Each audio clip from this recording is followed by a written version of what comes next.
So what we're gonna go with here today is a 90-90 Shinbox with a switch. Now this can be used to both promote internal and external rotation of the hip, both in a warming up fashion, and can be also used as a progression to improve hip mobility as well as alleviate pain, discomfort, and tightness. Now to set up, you're gonna have two 90-degree angles, hence the name a 90-90. So in front of the body here, you just wanna have your knee and the outside of the knee close towards the floor, the shin laying out wide. So I have this 90-degree angle right at the interior portion of my knee. Now with the opposite leg coming out to the side, have my leg dart out to the side, and if you can see, my leg is tucked behind me. Again, in another 90-degree fashion. So this time from the top angle, I can see this 90-degree angle here. Now, once you're starting here, or whether you're transition, the goal is to sit up nice and tall. So trying to melt this inside hip down towards the floor as you're pressing the shin out in front of the body down into the ground. Now, when you're going to transition, the goal is to imagine your feet were like door hinges. So I'm not going to lift and reposition my feet, but rather I'm just going to swivel or pivot on the inside and outer edges of my feet. Now, use your hands for assistance on the first time. So with both hands behind me, I'm going to let my body rotate, pivoting on my feet.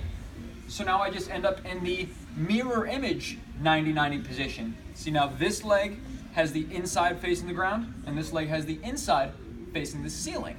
Now, once I get to this position, one side may feel a little bit tighter than the other. It's absolutely fine. That's why we're here in the first place. But you want to re-solidify in that sitting tall position, using your hands or without them. Now, once you're ready, that same principle with your feet, just swiveling on the backs of the heels as if they were two-way door hinges.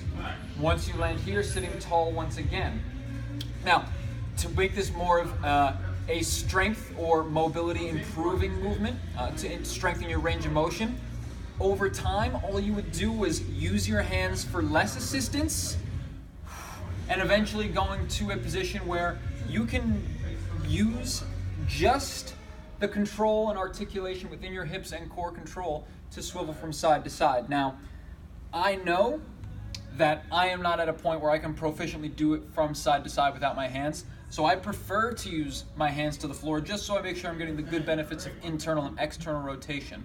So use this as in part of your warm-up to loosen up some stiff and achy hips, or in part of your training session as a superset from big lifts, or is to help bring that heart rate down at the end of a session to both improve mobility and reduce potential inflammation and irritation later on. Thank you. Hope this helps.